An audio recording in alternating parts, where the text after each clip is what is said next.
But Democrat demands are strictly political, as evidenced by House Judiciary Committee Chairman Jerry Nadler, who's been granted subpoena power to demand the entire unredacted report, even though he opposed the very same thing when the report by Ken Starr came out during the Bill Clinton presidency 21 years ago.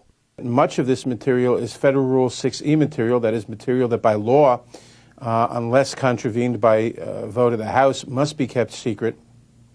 It's grand jury material. It represents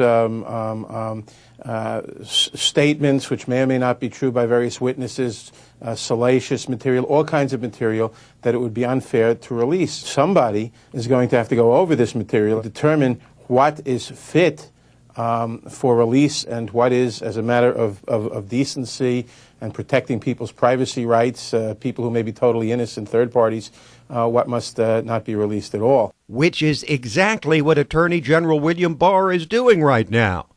But since it's about Trump, Nadler has completely reversed course. Not that he's a hypocrite. But as the ranking member of the House Intelligence Committee, Devin Nunes, said on Fox News, it's all about gotcha. The Democrats on the left here, they just want to get their hands on the report so that then that'll probably be classified. There'll be a lot of classified information in there so that they can leak it. So they can leak it to all their buddies in the media so that they can continue on going down rabbit holes of pretending that there was some kind of Russian collusion. The fact that they ever looked at obstruction of justice because Comey got mad and went and leaked his papers out to the media, an illegal leak, by the way, taking FBI documents.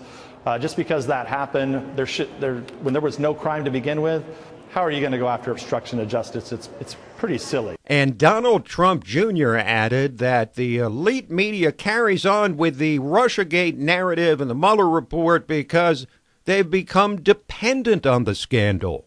It became a business model for most media to attack Donald Trump and to buy into this narrative. And if you didn't, you upset a lot of people and risked your career, you risked other things. And so, the people who just bought into this hook, line, and sinker, who were selling it day in and day out, every day, this must be the truth, we've seen the evidence, they lied to the American public for 2 years. And even hardcore leftist Noam Chomsky, a longtime voice for far-left policies, said before the Mueller report even came out that Russiagate was a complete hoax.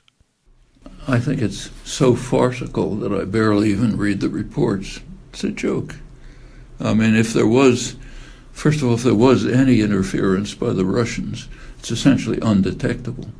There are careful analyses of what happened in the election. There's no sign of any Russian effect. But we'll keep hearing Democrats prattle on about Trump-Russia collusion and obstruction of justice. And we'll explain why in a bit. And it's not simply because they detest Trump. Stay tuned for that.